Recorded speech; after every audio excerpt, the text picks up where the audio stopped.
चला 11:30 वाजल्यात आणि माझं सगळं आवरलंय काम. ऋतुजा येते या. बापू रानात गेला. बापूंला पण फोन लावला. बापूंला म्हणलं लवकर या, उशीर झालाय. 11:30 वाजल्यात. जास्तवर 12 वाजतात. 12 12:15 गुरांचं गाईचं हे आवरलं सगळं. स्वयंपाक झालाय, वाढू झालं. आत्या हाका मारतात जेवायसाठी. मला पण डब्याला भरीत न्यायचं होतं. मग तो का अजून एक भाजले, अजून एक घेते आपलं घेऊ का? बापूंचा फोन आलता. म्हणलं मला आधी वांग भाजून ठेव.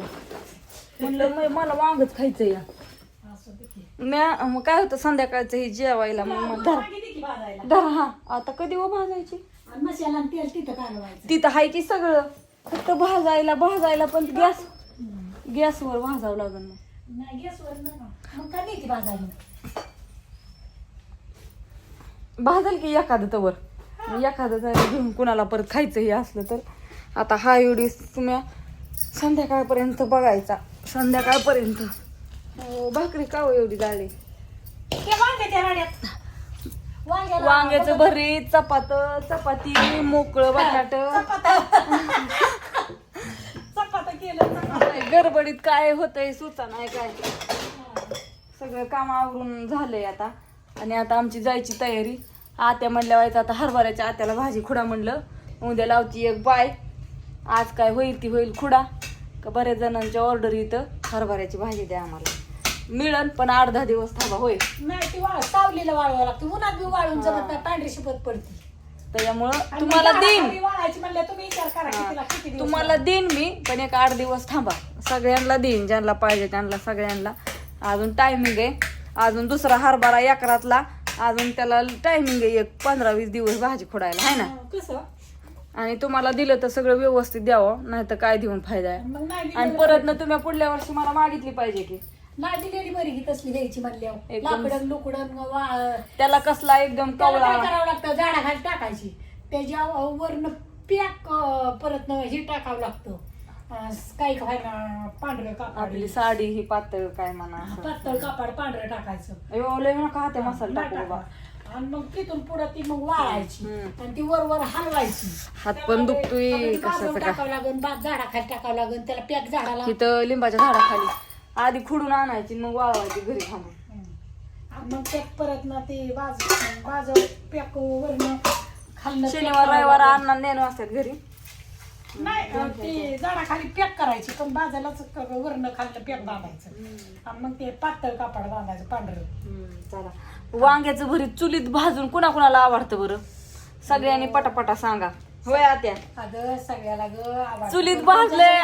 चुली मस्तपैकी चुलीत भाजून बाजरीची भाकरी, चपाती, त्याला तेल मिठण वरण टाकून मस्त केलंय. आज म्हणलं डबा पण न्यावं. आणि बापूंनी तर कवा सांगितलंय 7 वाजता. बापूंनी आज काय केलंय? बापूंनी 2-3 किलो वांगे आणल्यात. ती पण असली वांगे आणल्यात. तू टाकू का? हो का? हो का? एक वांग जी बाय भांडी आपल्याला. चला चला चला दिलं नाही भांड. बटाटे पण टाकायचं सगळं. बटाटा थोडस वांग थोडं बटाटा थोडं. म्हणलं चला चाललाय व्हिडिओ. सकाळपासून सगळं आज्या नातीचं काय चाललं होतं काय माहित नाही. बघितलं नाही. माझं चाललं होतं बाहेरचं काम. बाहेरचं उरकावं लागतं. उठाय उशीर झाला. थंडी वाजती वायलीच होय.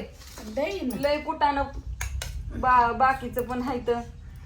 आता मोकळं बांधून अजून बापू जेवायचं. त्यांना नीती थोडस जेवलं तर जेवलं. खाईन की पोटात दुखत होतं म्हणलं. कशाने ग काय माहिती काय होत होत. त्यामुळे थोडा उशीर झाला सकाळी जायला. आता तिथं सगळी गडबड चालली असून काय करायचं आता. ते होतच आहे आपलं.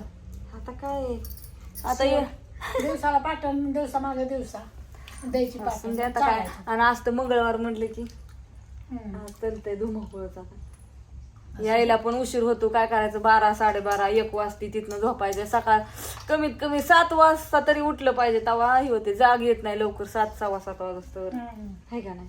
आणि त्यात थंडी अशी वाजते. उन्हाळा असल्यावर तरी काय वाटायला नाही. पण थंडी असली वाजते. उजाडलंय तरी किती दडपू अगो बया उजाडलंय पार ऊन पडलंय तरी मी थंडका वाजते. दडपू किती वाकड. परत काढलं.